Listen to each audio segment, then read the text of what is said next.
You're listening to a Frequency Podcast Network production.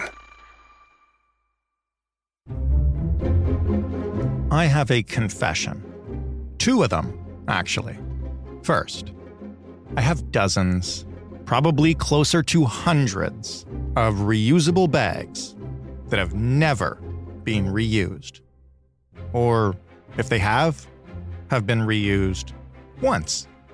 Many cities in Canada, including Toronto, where I live, are getting rid of single-use plastic bags, so stores are now selling reusable bags, sometimes for as little as a few cents.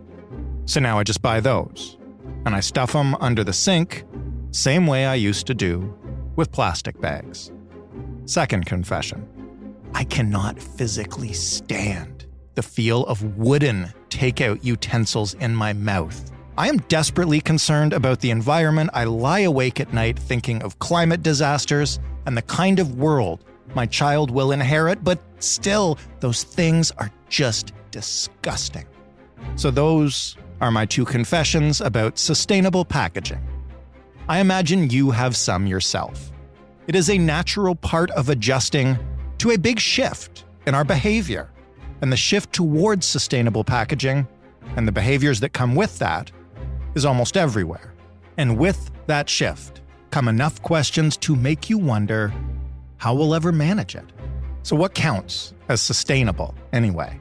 Why are we sometimes replacing plastic with other kinds of plastic? How can you tell if a package is biodegradable or green or just greenwashed? What exactly are we trying to accomplish here? And how well or poorly are governments and businesses doing at explaining to us how we'll go about it?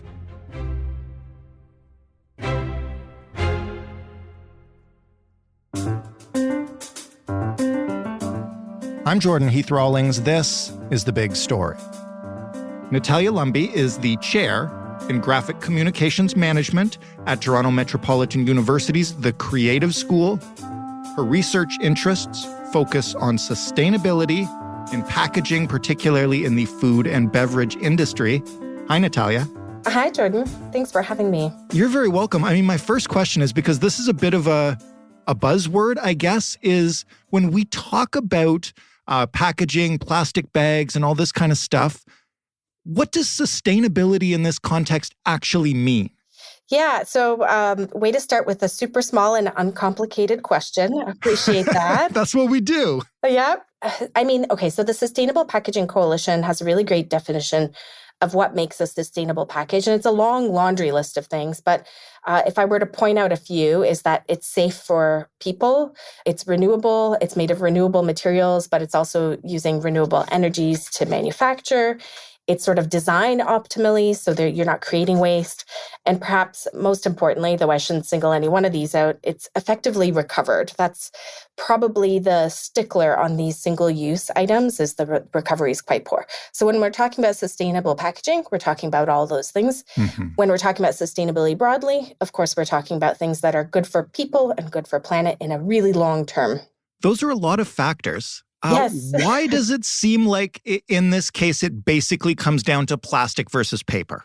Yeah, it certainly, that feels like the narrative, although I'm not sure that it actually is. Mm-hmm. I think we're trying to find an answer in a very complicated spot. And so what makes one package sustainable in one space, in one industry, doesn't necessarily stand for another.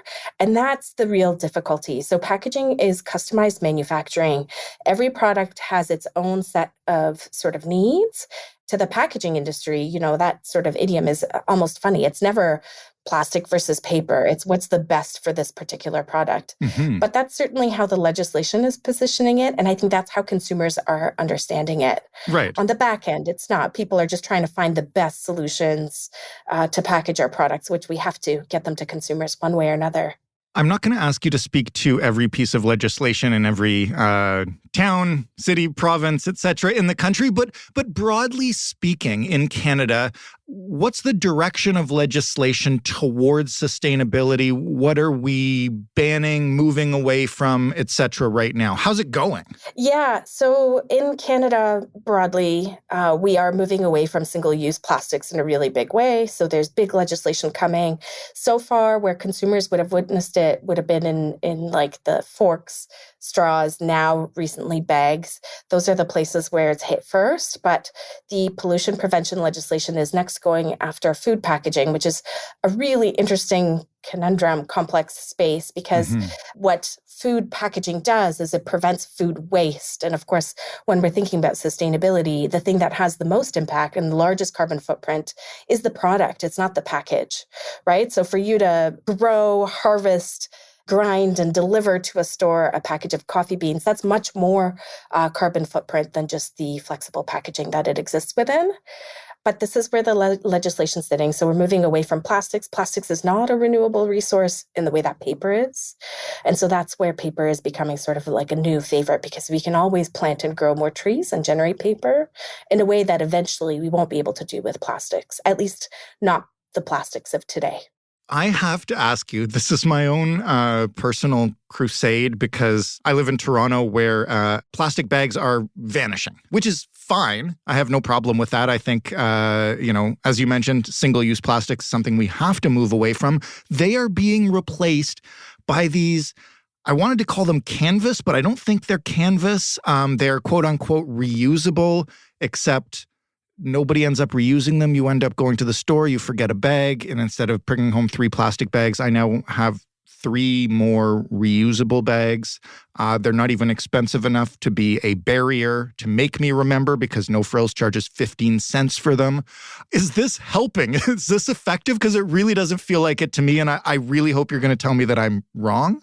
No, you're dead right.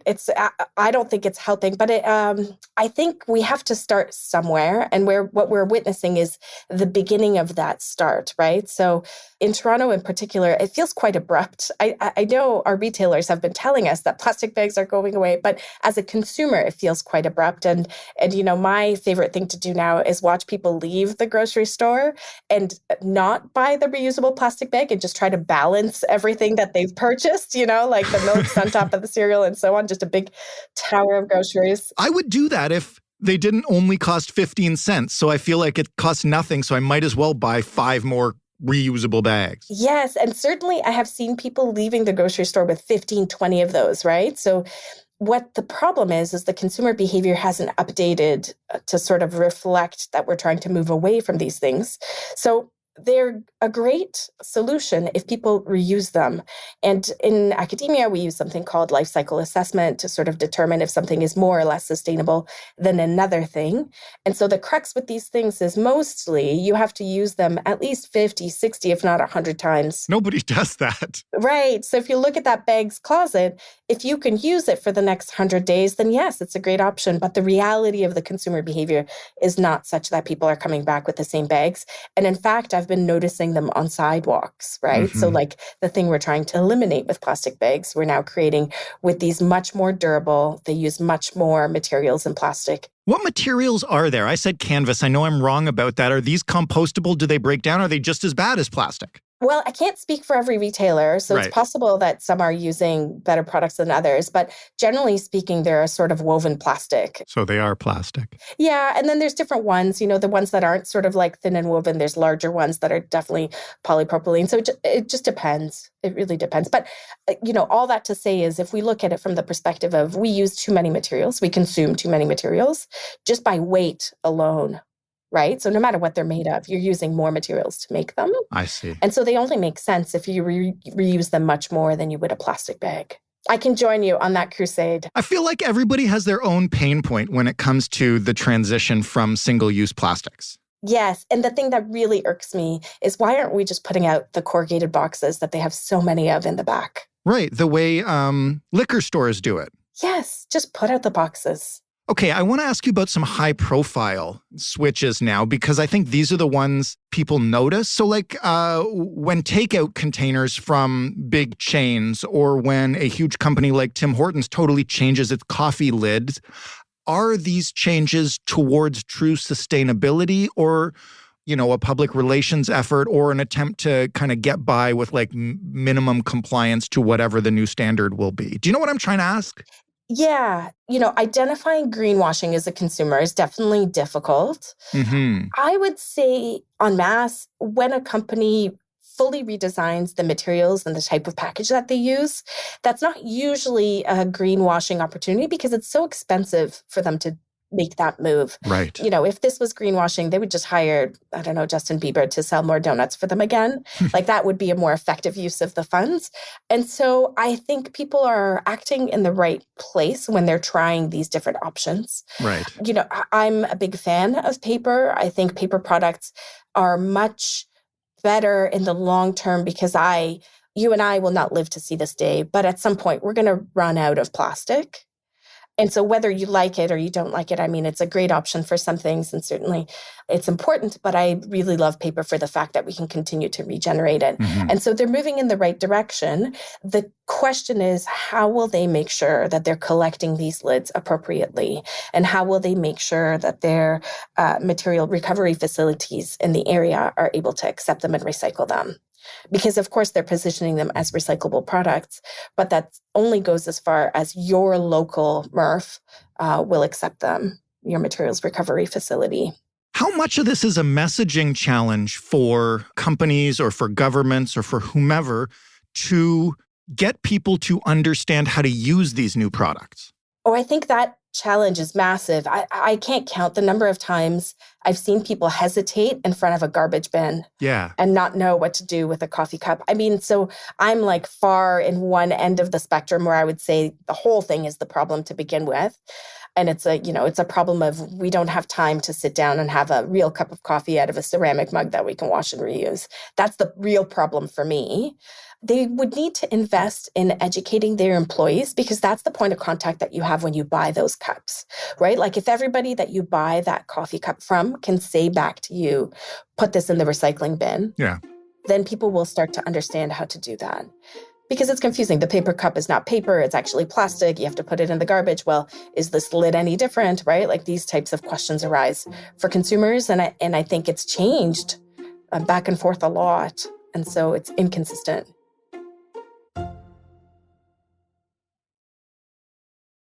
Ultimately, like the goal with not providing plastic bags and selling these reusable bags is to change people's behavior, right? And so that's not going to happen overnight. Is this kind of the middle point where we're all a little bit lost, but the hope is, I guess, eventually it will resolve itself into like, well, this is just what I do now? Yes, absolutely. I think that's the idea. I mean, certainly. So I come from a country where buying a bag and bringing your own bag was the norm. So that's how I grew up.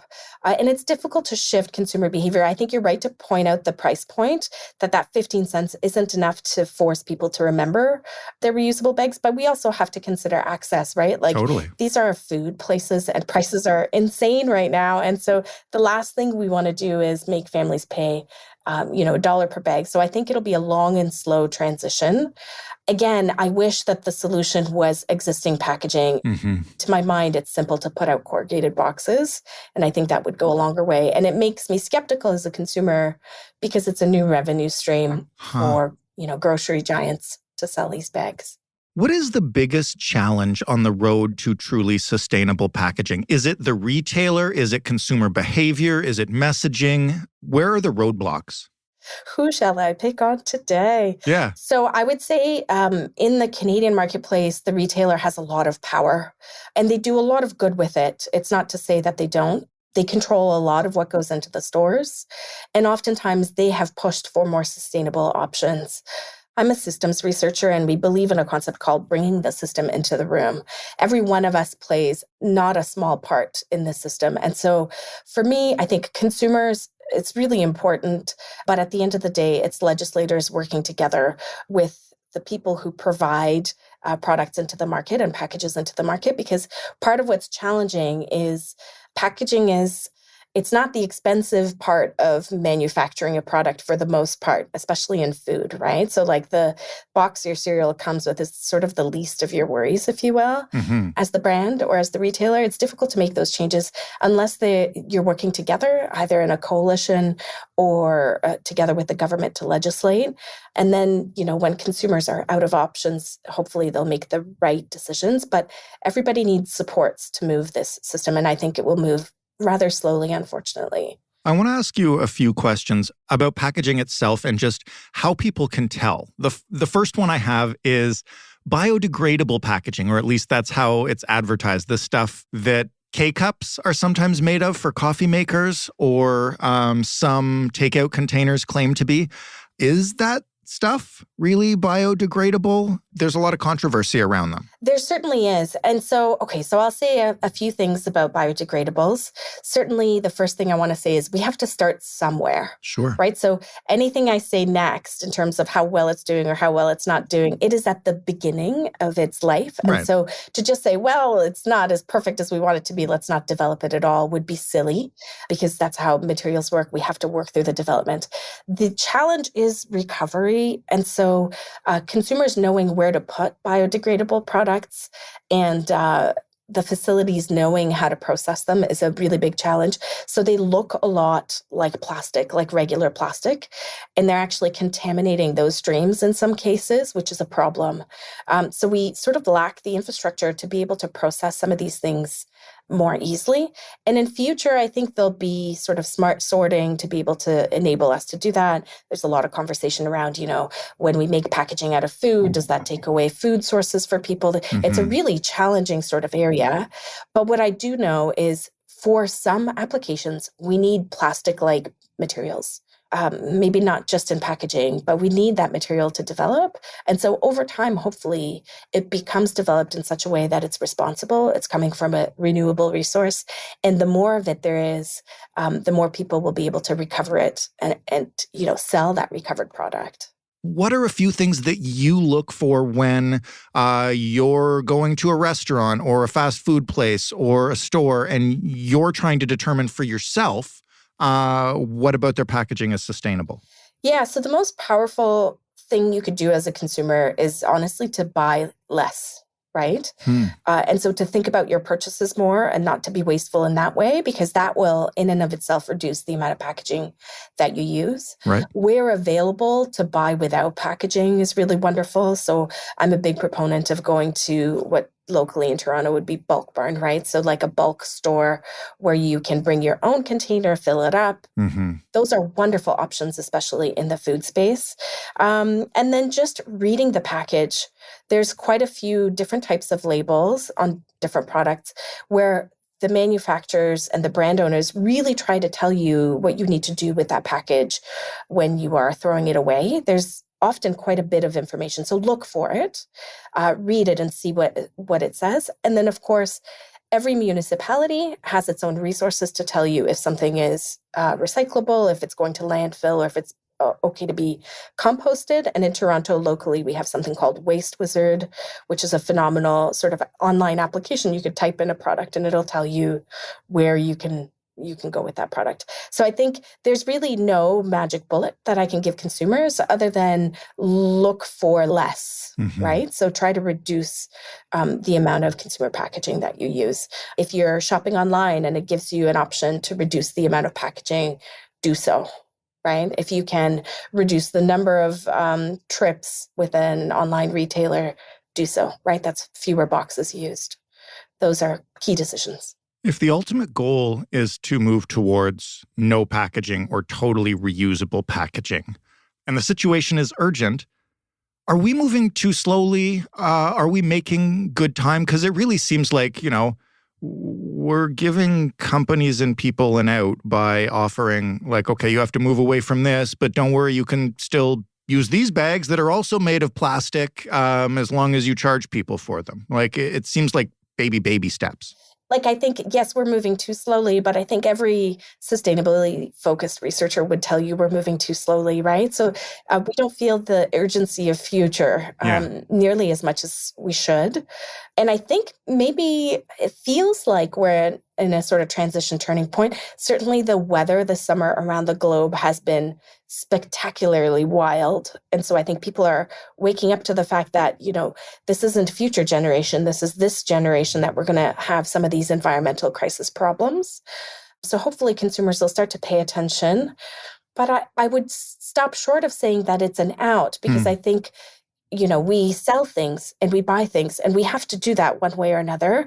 And it's very difficult to say to a manufacturer or a food retailer, you know what, from now on, returnable, because we wouldn't even have the supply chain system to provide that. Right. So like if you turned around and said, you know what, no more of these cups, Tim Hortons wouldn't have enough ceramic cups to pull from, sort of deal. They wouldn't have enough washing equipment for the mugs. Like there's all sorts of things that sort of trickle down and are connected. And not to mention the fact that, packaging and all these materials, they provide jobs in our economy. So it's not all bad. It's more the responsible use of it. So it's not a problem that we have thicker bags. It's a problem that we're not reusing them.